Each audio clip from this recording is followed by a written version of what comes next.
Today, I will talk about the surprising situation in the Philippines. This is connected to two stories I introduced earlier. Recently, there was a big fuss about a mayor in a town in the Philippines who was suspected of being Chinese. Now that more details have come to light, I'd like to revisit this story.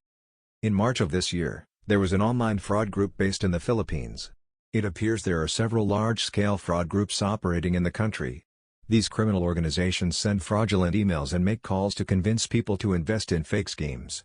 The actual perpetrators are people from various countries who are trapped in these criminal groups. Reports have surfaced about the harsh conditions these individuals face. It seems they had a monthly quota of 300,000 yen, about 600,000 pesos, to meet. To achieve this, they had to send numerous emails and make many calls, and failing to meet the quota resulted in severe punishments, such as being beaten. Approximately 700 people were forced to work in this environment.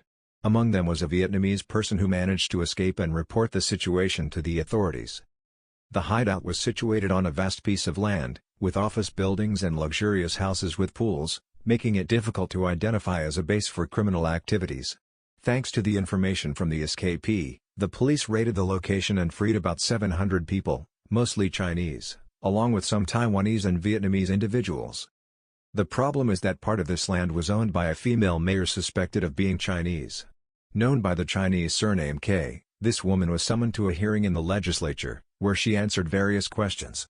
At this hearing in May, it became clear that the police raid wasn't solely due to the report from the escaped Vietnamese individual. In the Philippines, police can sometimes be influenced by bribes, which can make the outcome of criminal cases ambiguous depending on the money involved. However, in this case, the police conducted a large-scale raid for other reasons. It turns out that the female mayor, suspected of being Chinese, was actually connected with Chinese associates. This information was communicated to Philippine authorities by other countries.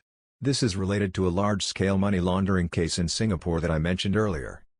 It was revealed that the ringleaders in the Singapore case, known as Lin and Butterfly, were associates of the female mayor in question. Singaporean authorities, in collaboration with other countries' investigative agencies, conducted a thorough investigation. It appears that the information conveyed to Philippine authorities led to the crackdown on the criminal group. This case demonstrates the crackdown on international criminal organizations. Because investigative agencies from multiple countries were involved, it wasn't a situation that could be hidden by bribing local police. This local mayor had close ties to the criminal group, renting out her land as a hideout and having connections with key figures in the organization. At the hearing, the mayor stated that she withdrew funds from the land in question in 2022, suggesting that she had been involved before then. The media is scrutinizing her statements to verify their truth. She claims her mother is Filipino, and her father is Chinese, asserting that she is a Filipino. However, there is a record that the fingerprints of a Chinese person who entered the Philippines at age 13 match those of the female mayor. It is also unusual that she suddenly became mayor without a political background. An investigation revealed that at least 200 Chinese individuals obtained Philippine citizenship using forged birth certificates between 2018 and 2019. This is likely just the tip of the iceberg, as approximately 1,000 forged documents have been discovered, suggesting there may be more similar cases.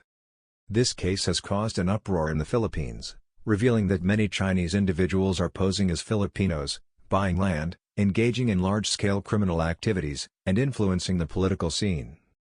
Considering this situation, what about Japan? In Japan, the verification of documents is strict, so it may not be easy to pose as a Japanese person. However, many officials may not be anticipating such situations. Therefore, if forged documents were used, it might still be possible to pose as a Japanese person. For example, individuals with a certain amount of funds can obtain a visa to start a business in Japan and later settle there and marry a Japanese person. This process may involve brokers, and fake marriages have been uncovered. However, this is likely just a small part of the overall picture. If this trend continues, we may see more cases of foreigners settling in Japan and obtaining nationality. Early measures are necessary to prevent this situation. What is happening in the Philippines serves as a warning that similar issues could occur in Japan as well. That's all for today. See you in the next video.